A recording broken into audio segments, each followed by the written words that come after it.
We'll now be hearing from Dr. Dimitris Tsitsikas, a consultant hematologist based at Homerton Hospital. Dr. Tsitsikas is an expert in the treatment of sickle cell and thalassemia patients, and in today's roundtable will present on the management of sickle cell disease and automated red cell exchange and the apheresis services at Homerton Hospital. Over to you, Doctor. Thank you very much. My name is Dimitris Tsitsikas. I'm a consultant hematologist looking after sickle cell patients at Homerton Hospital in London. And thank you very much for organizing this, and thank you for asking me to talk about automated red cell exchanges. So I will try to share my screen. And if I'm lucky, I will succeed. Right.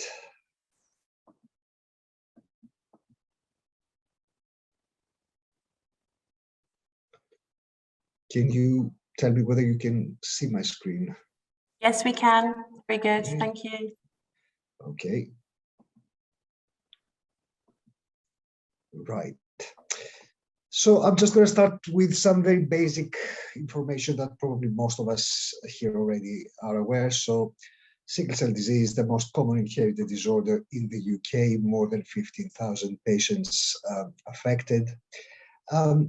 It predominantly affects patients of Afro-Caribbean descent. The distribution of the population of the sickle population is uneven across the country, with larger concentrations in big cities, urban areas. And another fact that we have to know, and it is relevant to this discussion, is that our treatment options are actually very limited. So we don't have a long list of medicines that we can use or interventions that we can use. It is caused by a single mutation, causing an abnormal hemoglobin, or hemoglobin S, as we call it, that makes red cells change from that normal disc-like shape to the sickle-like shape. And this is a reversible process, so cells sickle, unsickle as they go through the circulation several times. And this leads to two main effects: that the red cells are quite friable and can destroy very easily in the circulation, leading to chronic anemia, but also due to their shape, they can cause obstruction of the small vessels. And the combination of these factors leads to a systemic vasculopathy. Essentially, every organ and system in the body can be affected. And that's why we see many complications associated with sickle cell disease. Sadly, we still see a reduced life expectancy. And that is why it is very important for all patients with sickle cell to have access to specialist care.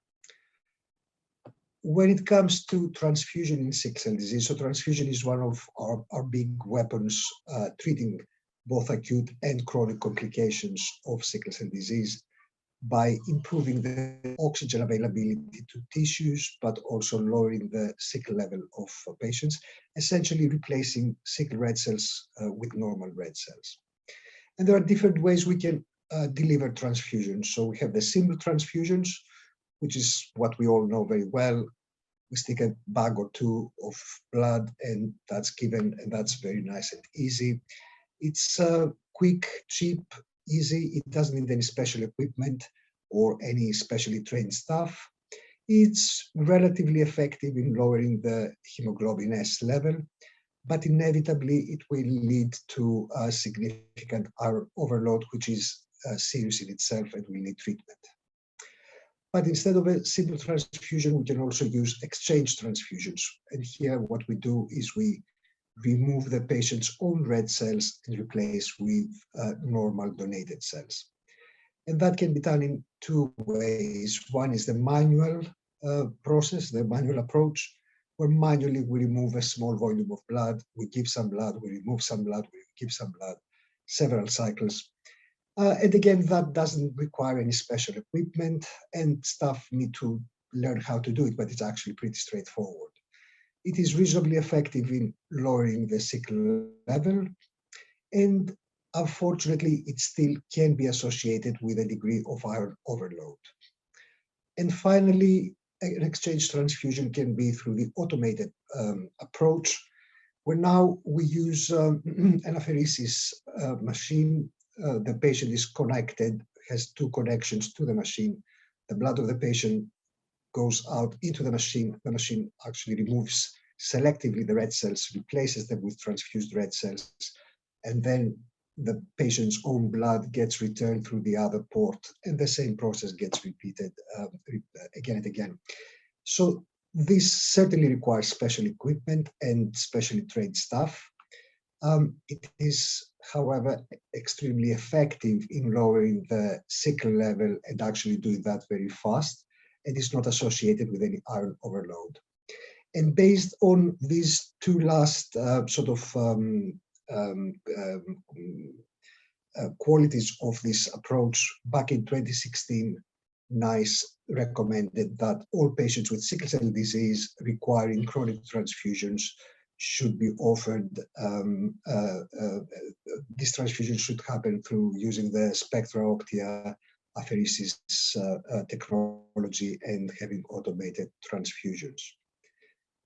Sticking with the chronic transfusions and talking a bit about the indications for them, historically, and the best evidence is for stroke prevention, whether it's primary, i.e. someone is high risk for developing a stroke, so we transfuse to avoid that happening, or secondary prevention, which means that someone did have a stroke and we want to reduce the chances of developing another one. But over the last few years, many more indications have been added, and we use automated red cell exchange transfusions, regular transfusions for many other reasons, like recurrent episodes of the acute chest syndrome or pulmonary hypertension or leg ulcers, or indeed recurrent painful crisis. And in fact, the latter is probably the most common indication used by most centers. That's certainly the case in our experience. So we published our 10-year experience with automated red cell exchange last year. And you can see that more than half of our patients are on the program for recurrent painful crisis, followed by stroke prevention and leg ulcers and so on. In a nutshell, we have found this intervention being very safe and very effective. It's associated with a very low alloimmunization risk, so the risk of developing antibodies against red cells, which can cause transfusion reactions, but also make further transfusions more difficult. And we confirmed that there is no iron accumulation. And we had very robust data from serial liver MRI scans, which is the gold standard for looking for iron overload. And what you can see here, the two lines, the bottom line represents patients who entered the program without any iron overload. And you can see that in the course of 4 years, the line remains flat. There is no iron accumulation. The top line represents patients who had pre-existing iron overload from previous transfusions. And you can see the line gradually dropping steadily, and more importantly, dropping from a level where they would need treatment for their iron overload to a level that they don't really need any treatment anymore. We see some excellent clinical responses for some chronic complications, such as pulmonary hypertension, which is a life-threatening, life-limiting complication, but also conditions like priapism or leg ulcers. But even though they're not life-threatening, they are very disruptive and very distressing for patients' lives. And when it comes to patients who are on treatment for recurrent painful crisis, we see 3/4 of them responding as assessed by the rate of hospitalization for management of such crisis. And you can see that this response is continuous, it's sustained, and it gets better and better the longer patients stay on the program. So you can see that the average day of hospital days for patients, for this group of patients, was in excess of 100 before starting transfusions, and it has dropped down to less than 20 for those who have been more than 9 years on the program. So all that makes this intervention cost-effective through avoidance of iron overload and the associated cost of treating it, by reducing morbidity. And by morbidity, I mean chronic complications like leg ulcers or eye problems that will incur cost to treat subsequently, and as I said, through reduction in hospitalization. Talking about the last one, back in 2017, we had performed the cost analysis of automated red cell exchanges for pain management for patients who are on it for pain only over a 5-year period. And the baseline where we have the 0, for example, is the cost of care per patient before starting automated exchanges. And we can see that even though the cost of care per patient increases in the first year, and it's still above baseline the second year, then it constantly decreases over time. And by year 5, there is a saving of almost £15,000 per patient. And that was over a 5-year period. And if you compare the line that shows the attendance of patients back then to the line that I just showed you, you can see that the reduction in hospitalization continues, is sustained, it gets better. So the cost savings are actually even more. Now moving to something else, as I said, the distribution of the sick population is uneven across the UK. And with that in mind, we have developed these hemoglobinopathy networks, which are comprised by specialist hemoglobinopathy teams and smaller centers that are designated as local hemoglobinopathy teams. And the idea is that every local hemoglobinopathy team is paired with a specialist hemoglobinopathy team that will supervise, advise, share guidelines, pathways, and offer access to treatments that are not available necessarily to a smaller center. And between the specialist hemoglobinopathy teams, one center is designated as the coordinating center that oversees this whole process, organizes MDTs, and does all the housekeeping. And the reason for having a process like that or a structure like that is obvious. We want to make sure that patients, wherever they're treated, whether it's at a small hospital in the periphery or at a specialist center, receive the same level of care. They have access to the same level of care, whether it is available where they are looked after normally or not.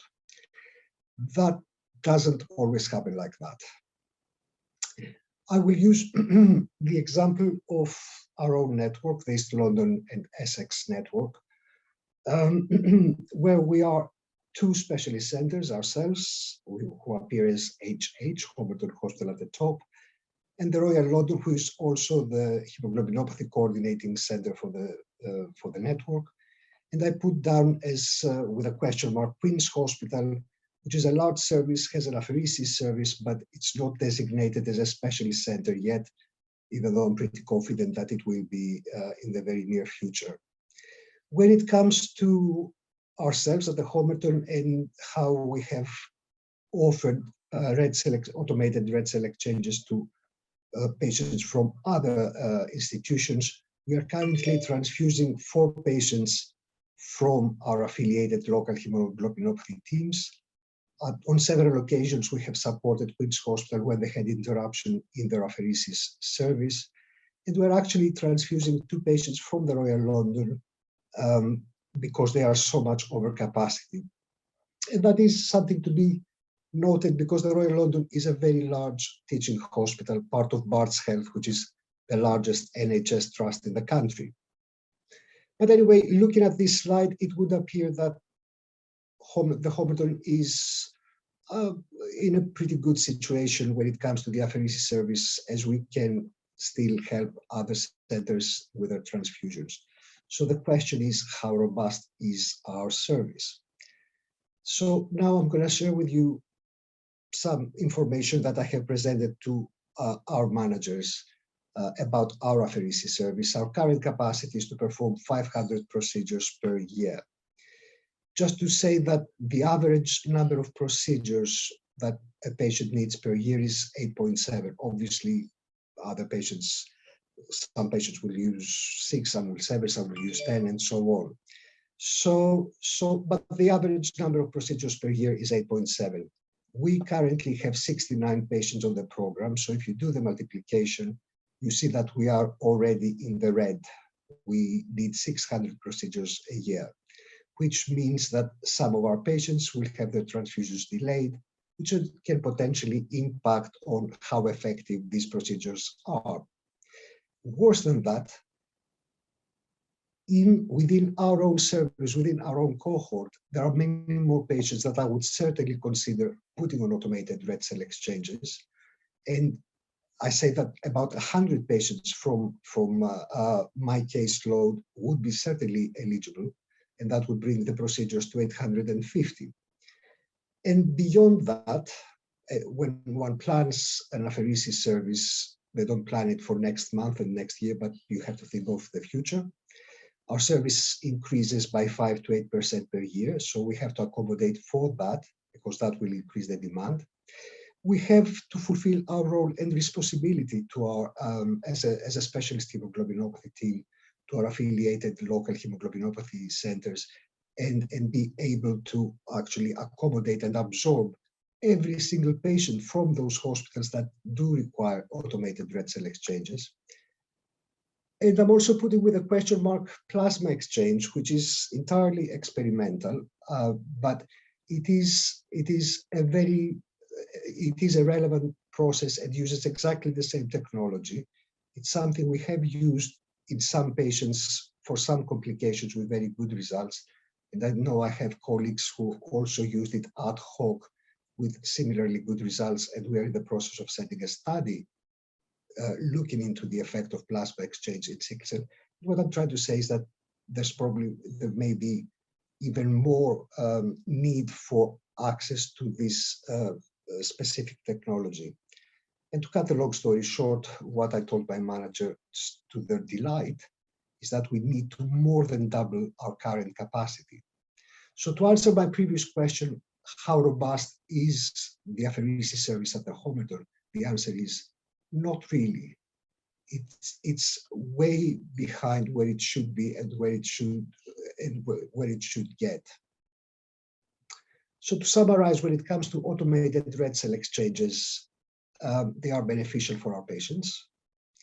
We know that they represent one of very few treatment options and interventions we have for this population. They are cost effective. It's been more than 6 years since they have been approved by NICE.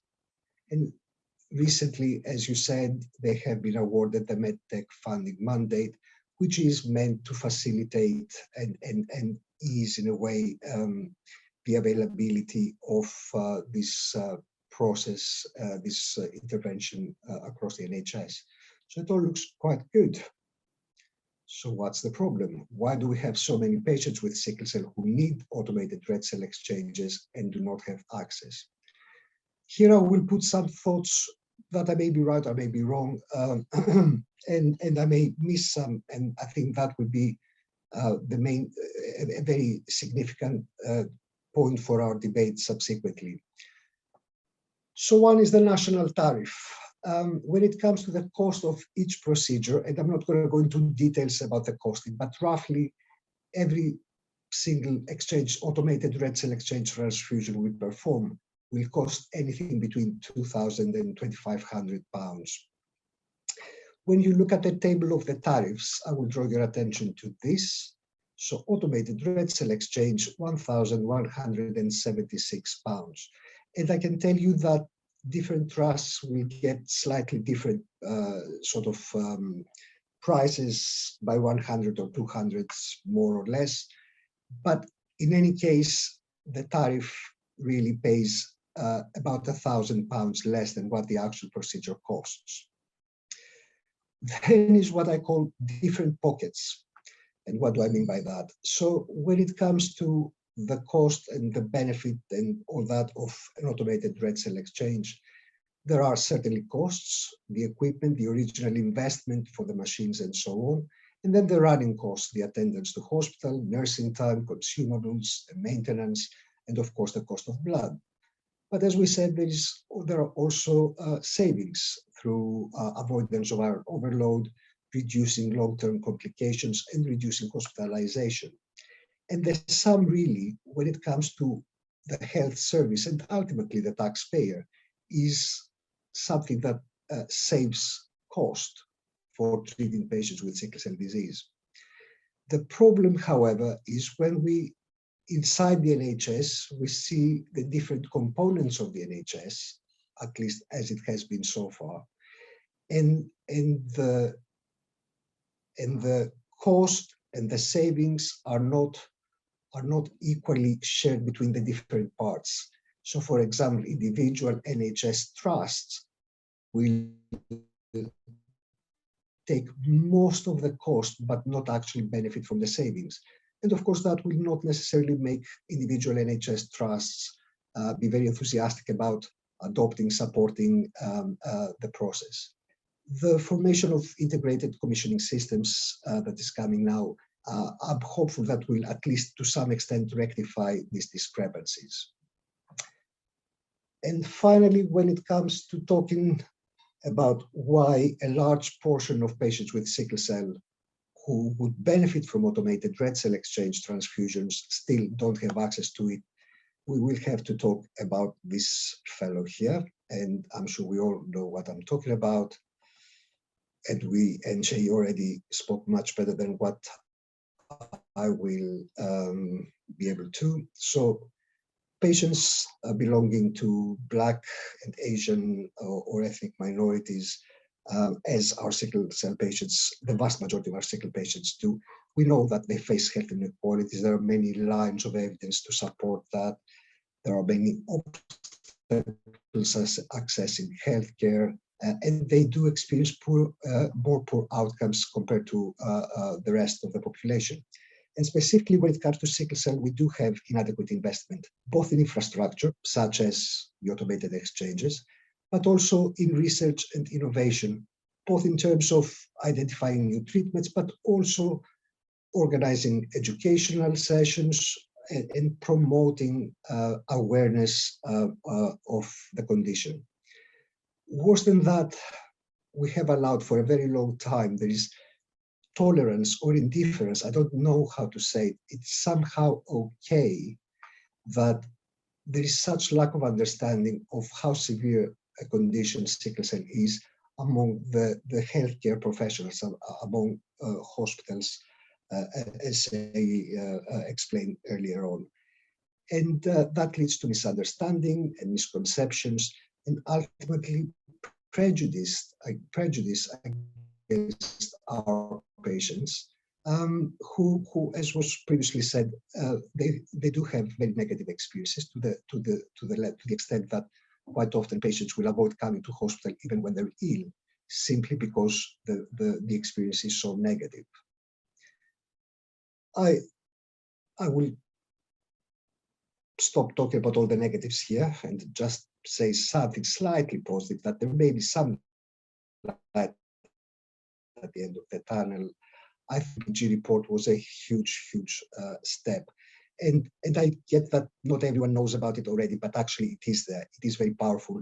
And it is something that we as clinicians, as healthcare professionals, we can take to our own trusts and in a sense demand, I don't mean to sound aggressive, but the truth is that we can demand a response. We can, even if people have not really heard of it, we can make it known. And it is a very powerful tool to go and say, so what are our answers to these findings? As we said earlier, there is a lot more coverage by mainstream media. Over the last year, I have heard of sickle cell disease in the news for the first time in my life, and that's great.